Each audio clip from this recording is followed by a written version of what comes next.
konflik Rusia dan Ukraina memasuki hari ke-1108. Belum ada tanda-tanda perdamaian. Militer Ukraina 7 Maret 2025 mencatat total 146 kontak senjata di sepanjang garis depan selama 24 jam terakhir. Pasukan penerbangan, pasukan rudal, dan artileri Angkatan Pertahanan Ukraina menyerang 17 area konsentrasi personel dan peralatan serta satu perangkat perang elektronik tentara Rusia. Di arah Kharkiv, pasukan Ukraina mundur 4 serangan musuh di daerah Vovchansk.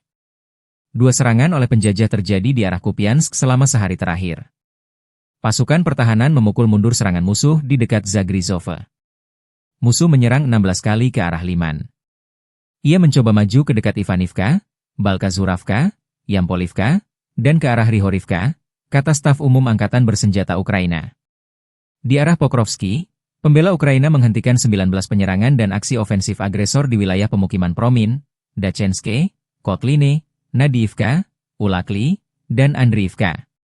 Di zona operasional Kursk Cina, unit pasukan pertahanan Ukraina menangkis 32 serangan Rusia selama sehari terakhir.